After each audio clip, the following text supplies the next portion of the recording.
Afternoon class ਹੁਣ ਤੁਹਾਡਾ lecture ਹੈਗਾ ਮੈਨੇਜਮੈਂਟ ਐਂਡ ਫਾਈਨੈਂਸ਼ੀਅਲ ਸਰਵਿਸਿਜ਼ ਦਾ। ਕੱਲ੍ਹ ਅਸੀਂ ਕਰ ਰਹੀਆਂ ਸੀ ਮੈਨੇਜਮੈਂਟ 'ਚ ਕੀ ਕੀਤਾ ਸੀਗਾ। ਕੱਲ੍ਹ ਅਸੀਂ ਮੈਨੇਜਮੈਂਟ ਫਾਈਨੈਂਸ਼ੀਅਲ ਸਰਵਿਸਿਜ਼ ਦੇ ਜਿਹੜੇ ਮੈਂ ਅੱਗੋਂ ਕਰਵਾਏ ਸੀ ਮਰਕੈਂਟ ਐਂਡ ਇੱਕ ਉਸ ਦਿਨ ਮਰਕੈਂਟ ਕੀਤਾ ਸੀ, ਕੱਲ੍ਹ ਲੀਜ਼ਿੰਗ ਕੀਤਾ ਸੀ। ਅੱਜ ਅਸੀਂ ਕੀ ਕਰਾਂਗੇ, ਹਾਇਰ ਪਰਚੇਜ਼ ਕਰਾਂਗੇ। ਕਲੀਅਰ। ਹਾਇਰ ਪਰਚੇਜ਼ ਕਹਿੰਦੇ ਇੱਕ ਸਾਡਾ ਇਹਦੇ ਵਿੱਚ ਹੀ ਸਾਡਾ ਟੌਪਿਕ ਹੈਗਾ ਵਾ, ਠੀਕ ਹੈ। ਹਾਇਰ ਪਰਚੇਜ਼ ਵੀ ਹਾਇਰ ਪਰਚੇਜ਼ ਕਹਿੰਦੇ ਕੀ ਹੁੰਦਾ। Hire purchase is a mode financing a price of a goods to sold on a future. ਜਿਹੜਾ ਆਪਾਂ ਫਿਊਚਰ 'ਚ ਸੋਲਡ ਕਰਦੇ ਹਾਂ। ਪਹਿਲੇ ਤਾਂ ਇੰਸਟਾਲਮੈਂਟ ਕੀ ਹੁੰਦਾ, ਪਹਿਲੇ ਉਹ ਦੱਸੋ। ਇੰਸਟਾਲਮੈਂਟ ਉਹ ਹੁੰਦਾ ਨਾ, ਮੰਨ ਲਓ ਆਪਾਂ ਕੋਈ ਵੀ ਗੁਡਸ ਖਰੀਦਣ ਗਏ ਹਾਂ, ਲਾਈਕ ਮੰਨ ਲਓ ਫਰਿੱਜ ਖਰੀਦਣ ਗਏ ਹਾਂ, ਮੰਨ ਲਓ ਤੁਹਾਡੇ ਕੋਲ ਇੰਨਾ ਕੈਸ਼ ਨਹੀਂ ਹੈਗਾ। ਉਹ ਕੀ ਕਹਿੰਦਾ ਵਾ, ਜਿਹੜਾ ਕੰਪਨੀ ਵਾਲਾ ਕਹਿੰਦਾ ਨਾ ਕਿ ਤੁਸੀਂ ਇੰਸਟਾਲਮੈਂਟ 'ਚ ਪੇ ਕਰ ਦਿਓ ਪੈਸੇ, ਠੀਕ ਹੈ। ਇੰਸਟਾਲਮੈਂਟ 'ਚ ਕਿੱਦਾਂ, ਮਤਲਬ 50,000 ਦਾ ਫਰਿੱਜ ਆ, 50,000 ਦਾ ਉਹਨਾਂ ਨੇ ਕਰਤਾ ਕਿ 20% ਇੰਸਟਾਲਮੈਂਟ ਹੋਣ ਦੇ ਦਿਓ, ਬਾਕੀ 25 ਕਰਕੇ ਇੱਦਾਂ ਪੇ ਕਰ ਦਿਓ ਜਾਂ 30 ਕਰਕੇ ਪੇ ਕਰ ਦਿਓ, ਠੀਕ ਹੈ। ਇਹਨੂੰ ਕਹਿੰਦੇ ਇੰਸਟਾਲਮੈਂਟ। ਅਤੇ ਹਾਇਰ ਪਰਚੇਜ਼ 'ਚ ਕੀ, ਮੰਨ ਲਓ ਕੋਈ ਵੀ ਫਰਿੱਜ ਜਾਂ AC ਕੁਛ ਵੀ ਖਰੀਦਿਆ ਅਤੇ ਉਹ ਹਾਇਰ ਪਰਚੇਜ਼ ਰੇਟ ਹੈ, ਠੀਕ ਹੈ।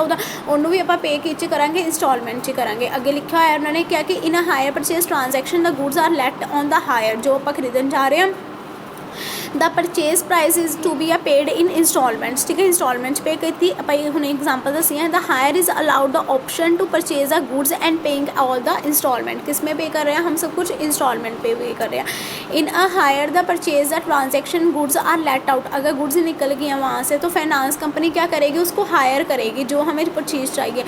अ buyer is required to pay agreed amount में and periodically instalment pay during a given a period of time. जितना हमें टाइम गिवन दिया हुआ है, जितना given a period of time दिया।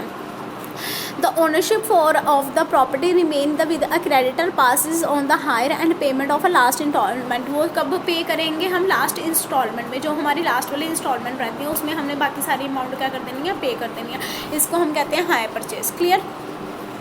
नेक्स्ट इसका मीनिंग है, कहते हैं कि ट्रांजैक्शन मीनिंग एंड डेफिनेशन है, transaction of finance where by a goods and broad the sold as per the term and conditions में। कौन कौन सी पेमेंट पीरियोडिक इंस्टॉलमेंट पीरियड होता है, ठीक है। जो आपको लास्ट पीरियड ऑफ टाइम दिया उसमें सारा आपने पे करना है, ठीक है। Immediate the possession of goods to be a buyer. Immediately आपके साथ पास चाहे कैश है चाहे नहीं है, इमीडिएटली आप उसको बाय कर सकते हो, ठीक है, इंस्टॉलमेंट पे। थर्ड कहते हैं कि ownership of goods remaining the vendor until the payment of last instalment. सब कुछ आपने ओनर को कब देना, गुड खरीदने के बाद, लास्ट इंस्टॉलमेंट में। Vendor writer repose to the goods and even the default the committee to the buy करना। ट्रीटमेंट ईच इंस्टॉलमेंट की क्या होनी चाहिए, उसका परचेज देखना है कि कौन सा है। क्लियर। डेफिनेशन भी दी है उन्होंने, एक्ट 1972 में पास करा था, टर्म ऑफ हायर परचेज में। इसमें क्या है कि agreement under the which goods let out on the hire and under which the hire is a option to purchase accordingly to the term of a agreement होता है। इसमें क्या है कि कहते हैं कि क्या इंक्लूड होता है कि पोजेशन ऑफ गुड्स डिलीवर जब हुए हैं बाय द ओनर पर्सन का एग्रीड करो अमाउंट और पीरियडिकली पेमेंट ऑफ टाइम पे। The property of goods pass जब हुए such a person payment of last installment में, उसमें क्या करो, पे करो। अगर कहते हैं कि पर्सन ने इमीडिएटली आपने पे कर दिए हैं पैसे, उसकी तो कोई प्रॉब्लम ही नहीं। अगर पर्सन ने इमीडिएटली पे नहीं करे बिफोर द प्रॉपर्टी टू पास हो पास, जब उसके लास्ट इंस्टॉलमेंट उसको सब कुछ क्या करने का पड़ेगा, पे करना पड़ेगा। क्लियर। इसके फीचर्स हैं, hire purchase is a based agreement है, एग्रीमेंट बेस्ड है, ठीक है। Buyer takes a possession of goods time to time है। Each installment is treated the hire purchase इसमें होती हैं। ओनरशिप इसमें ट्रांसफ़र होता है बायर टू सेलर में, ठीक है। तो कहते हैं परचेज हमेशा राइट टर्म्ड एग्रीमेंट ही करता है time before the property of passes में, ठीक है, प्रॉपर्टी ऑफ पासिस में करता है, ठीक है। डिफरेंस क्या है लीजिंग एंड हायर परचेज में, क्या है कि ऑनरशिप क्या है, in a lease ownership lies with a lessor, lessee is has a right to use equipment, does not have option to purchase। इसमें कोई ऑप्शन नहीं होती परचेज करने की। बट हायर परचेज में इमीडिएटली हम इक्विपमेंट को क्या कर सकते हैं, परचेज कर सकते हैं लास्ट इंस्टॉलमेंट में।